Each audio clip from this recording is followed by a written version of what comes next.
Hey, how's everybody doing today? I want to talk about mastering the mind. I've been thinking about all sorts of topics and what would be interesting to record, something along the lines of personal development, something along the lines of what I have been working on within myself, because I think experience or speaking about your own life is the best type of content. It relates to you, it allows you to learn more about yourself, and it allows you to help others while you're working and helping yourself. So I was shuffling through a couple different topics and thought, you know what? I like this idea of mastering your mind because it's something that is obviously everybody wants to learn how to do. If you want to take control of your life, you need to learn how to be your own boss, be able to control your own mind, your own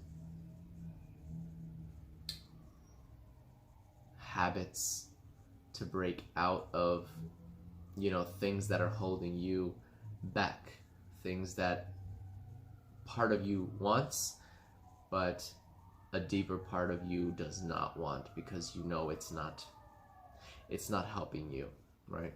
We all have those things. Eating unhealthy, or not exercising enough, or not exercising at all. Just things, negative self-talk, all of that stuff. So in this video, that's what I want to talk about. I hope it gives you something and you can take something away from it and use it, implement that in your own life, and come out better for it. So, mastering the mind. The whole goal of personal development is to learn how to master your own mind. So I wrote down a list of things, kind of 7 things that I wrote down to be able to kind of dissect a small breakdown of some of the things you can do, some of the things that I find very beneficial, things that I've learned from other sources, things that I've learned from personal experience. Small disclaimer here, I have not mastered my own mind. That is a process, I think, and it's not something that you ever, become like, oh yeah, that's it, I'm the master.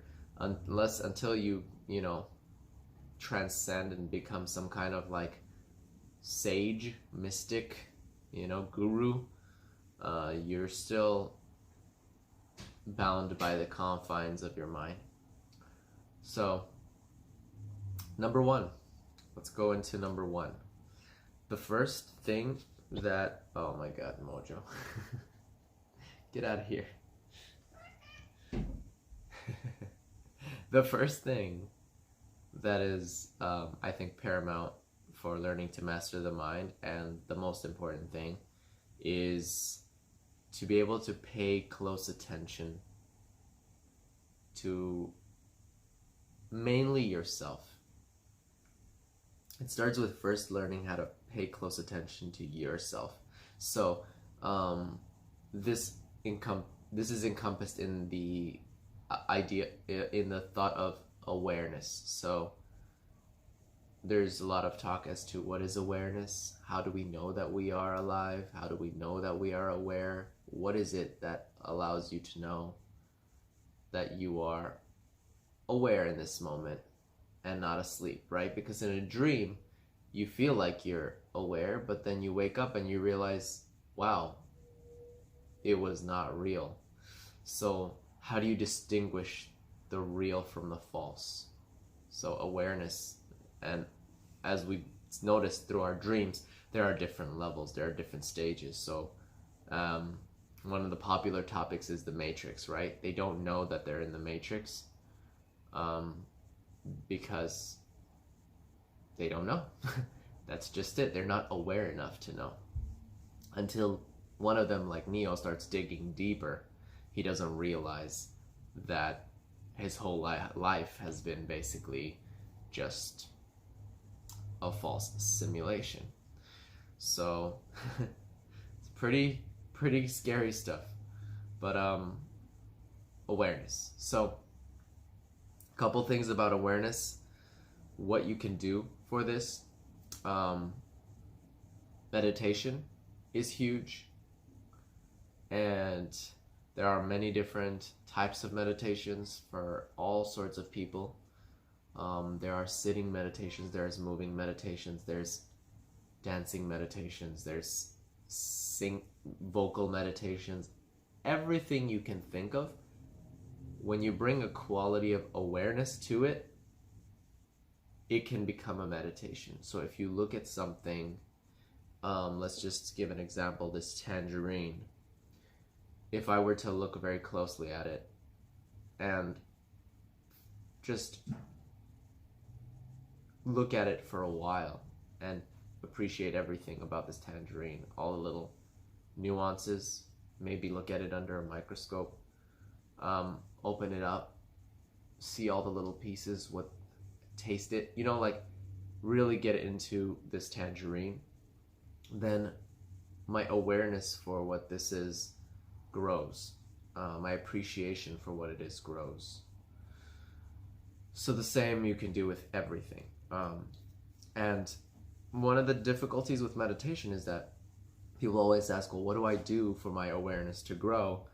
That is a very tough question, because you can't do anything to grow awareness besides being aware, because nothing else comes before that. That is like the primary. That is like the God, right?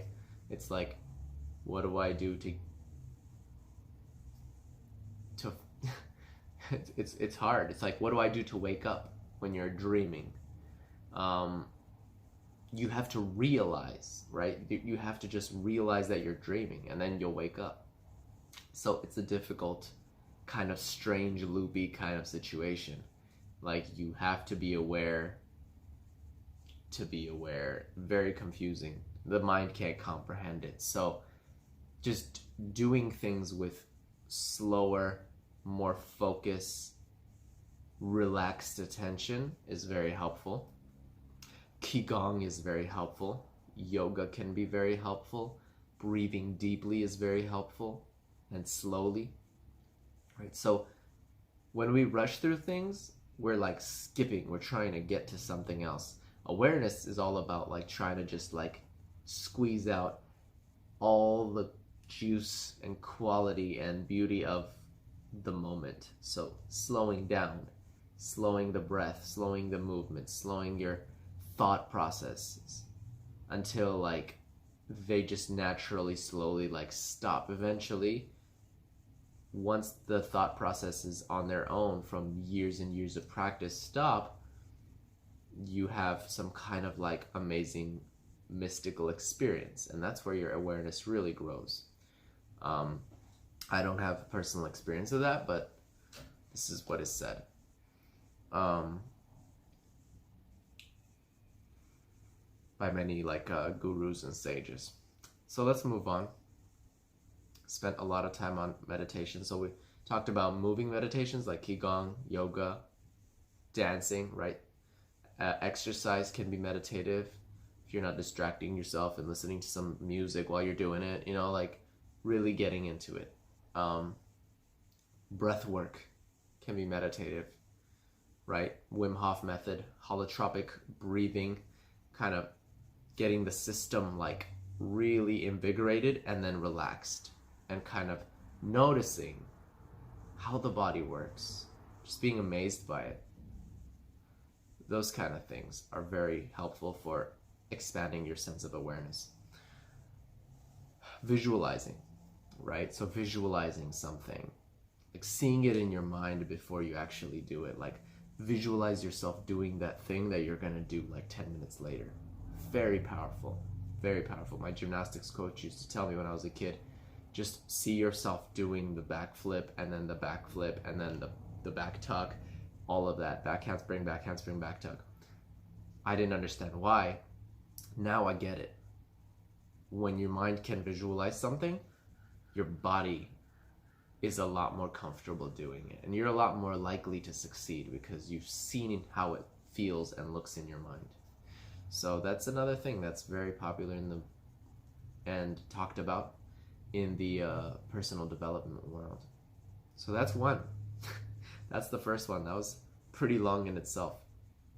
Have to go quicker through these, I guess. Second one, optimize your energy. So number two, did I say number one? Number two is focusing on optimizing your energy and feeling very positive. So this will help. So how do you optimize your energy? One, you get in touch with your what's called circadian code. So that's like the natural rhythm of your body. Kind of get into a natural flow with your body. When your body wants something, you do it. And you fall into sort of a rhythm where your body naturally eats at a certain time, sleeps at a certain time, and wakes up at a certain time. So it's like you're not surprising your body every day and confusing it. When your body gets into a natural rhythm, then what happens is it becomes super efficient. It's like ready. It knows when you're gonna have a meal. Now, it doesn't have to be perfect, but obviously we can't all eat at the same exact time every day.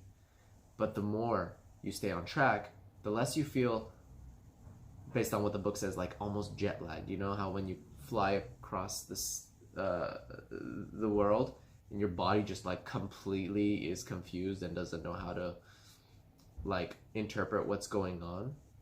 Exactly. So the less you are wavering in your eating, sleeping, and waking cycles, the more energy you are preserving for your day. And energy is everything, right? So that's one thing. Next, what else can you do? Eating habits. It's a huge one. Just the more healthy you can eat, the better. Non-preservatives, certified organic foods, fruits and vegetables, the usual.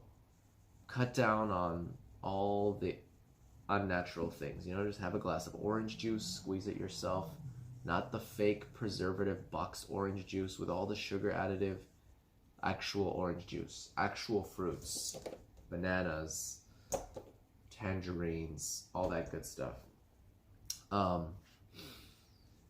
Anyway, that's a whole nother topic. Next, keep it going. Body awareness. Very helpful. So we all keep a lot of tension in our body throughout the day. A lot of us, for me, it's like in the shoulders, because I've had an injury in my neck in the past, lower back. So learning how to notice these things throughout the day, just taking a moment to pause when you're like kind of in a moment where you're waiting for something and just scanning through your body, being like, oh, I'm really tense. Okay, let me just relax my shoulders a little bit, and mentally telling yourself to relax, letting go of that tension, letting go of tension in your stomach. All these little minor tensions that we keep, that we hold, that we're kind of like clenching slightly, even if it's like the slightest clench, it's wasting energy that does not need to be wasted. It's almost like you're like holding on to something because you're afraid your body might fall out of your grasp, like you're afraid you'll lose yourself. But that's what you actually want. You want your body just to feel like so calm, like you don't even feel that it's there, right?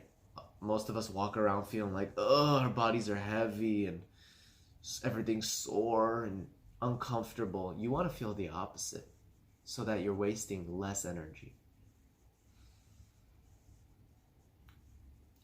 Next one, calming the mind. So again, this still has to do with the energy. Calming the mind. Same kind of thing as with the body. When you scan yourself, when you notice yourself, you see yourself thinking about all sorts of like, this and that and work and blah, blah, blah. Just sit down for a few minutes a day and just notice whenever those thoughts jump into your mind, when you feel that, when you're like, oh, I'm thinking about this and I'm really stressed about it, try practicing just letting it go. Be like, you know what? I'm just gonna let it go.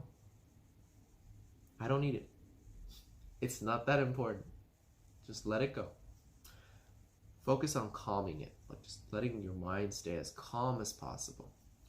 Not as easy as it seems, but it's a great practice, right? To optimize your energy.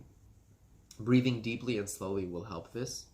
So take a few minutes a day, morning and night, and just practice breathing and focus on instead of not allowing your chest to expand, but instead allowing your abdomen to expand when you breathe. So when you breathe, you want to put your hands like here and feel that expand. Your chest should stay still, okay? Sometimes it takes some time. The more stress you have in your life, the harder this will be, and the more important it will be. So work on that.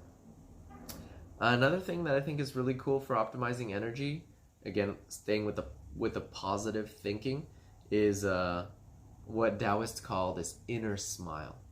And it's kind of like, it's kind of weird. Like, I know I've done it before, because when you feel good inside, that's what they call this inner smile. So it's like, you kind of do this like half smile, like you're smirking, just to kind of get yourself in the mood. At least that's what I do. And then you just try to just focus on like this positive feeling of like warm vibrations within you.